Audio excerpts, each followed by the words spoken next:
In April, it'll be 6 years since I started making content. One of the biggest mistakes that I made when I started making content is whenever I would do one of these videos and it wouldn't go the way that I wanted it to, I would just delete it, start over, and try to do it again. Now that I have more experience as a content creator, I know that what I should have been doing is keeping all that content and putting it out, because good or bad, somebody, including myself, can still learn a lot from it. In this video, what you're going to see is my very first attempt at making homemade salt and vinegar potato chips, which is my favorite kind of chips. The recipe is great, they taste amazing, but just the way that they looked was really not how I wanted them to look. I wanted them to look just like the ones that you get out of the bag whenever you buy salt and vinegar potato chips. But as you guys will see, they did not look that way. So because of that, whenever I posted this video, it only stayed up for a short period of time before I took it down. This video is actually the 30th Good Eats video that I actually did. Now we're over 250 videos. This was actually the 30th one that I actually did. But like I said, it didn't turn out the way that I wanted it to as far as the looks, so it didn't stay up that long. I know that it's a good recipe, it tasted great. I just got to do a better job of executing how it actually looks. So without any further ado, this is my very first attempt at homemade salt and vinegar potato chips. Let's go ahead and get into it. Let's do it.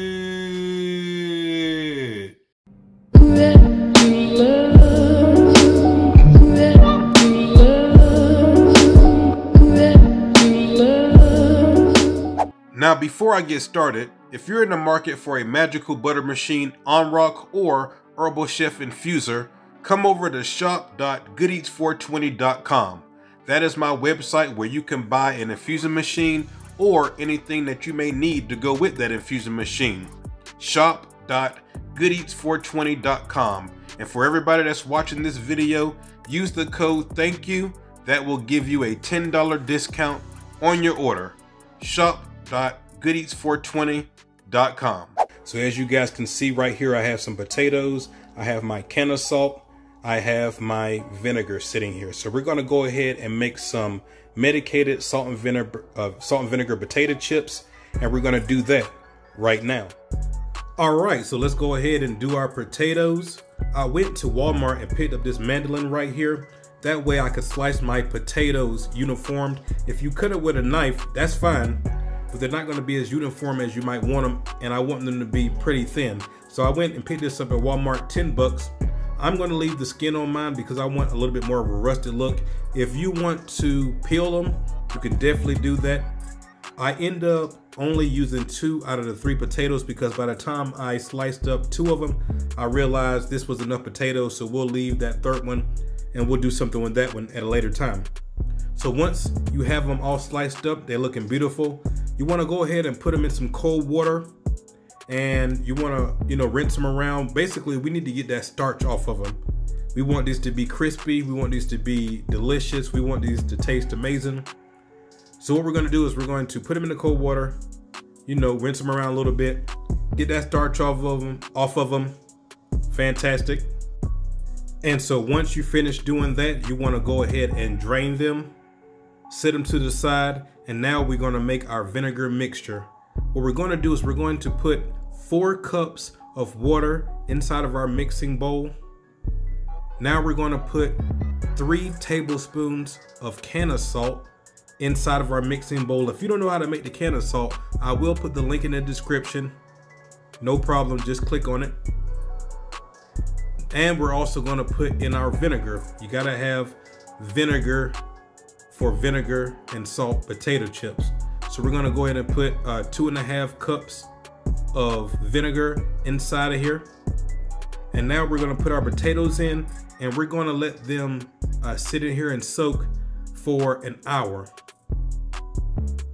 Might as well go ahead and roll up something, dab up something, go play Xbox, go watch a Netflix video, go read a book.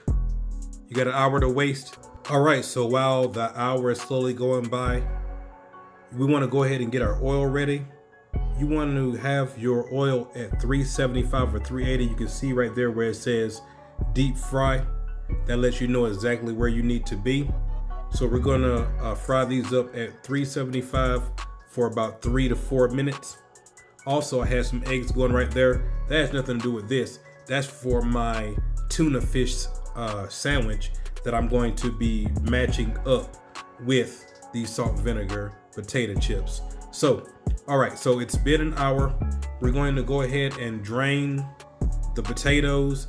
And now I'm going to show you the 2 different ways that you can dry these. Obviously, you want to get as much of the water as you can off of it, because you don't want to put, you know, potatoes full of water inside of your oil. You're just asking for a disaster with that. So I'm going to show you 2 ways that you can dry them. The first way is you can go ahead and put them on a paper towel, pat them with other paper towels, no problem, dry them that way. The second way is go ahead and take a clean dish towel, put them on top of the dish towel, roll up the dish towel, and you can dry them up that way. But just get as much of the moisture as you can so that whenever we put them inside the oil, they don't pop us like crazy, and we can go ahead and fry them up until they're crispy. Like I said, 375, 380 for 3 to 4 minutes until they're brown, golden brown. I like mine crispy. I don't know about you guys, but I want mine crispy. I like my chips crispy. You know, not in our country, you know, we usually call them chips, but you know, like in different countries, they call them crisp. And that's for a reason, because they're supposed to be crispy. So we're gonna fry them up, no problem. And voila. Look at this right here. Fantastic, fantastic, fantastic. Salt and vinegar potato chips. And now just to kick them up another notch, I'm gonna take this can of salt right here. Once again, remember, if you don't know how to make this can of salt, just look in the comment section, look in the description box, and the link will be right there. I'm gonna finish this off with some can of salt, and there you go. How to make salt and vinegar potato chips. The process is pretty straightforward. I really hope that this helped you guys out. Let me know in the comment section what exactly I should medicate next. I really appreciate each and every one of you. Thank you guys so much. Give me the thumbs up. Make sure you hit that notification bell. I'll see you guys the next time. Much love. Peace.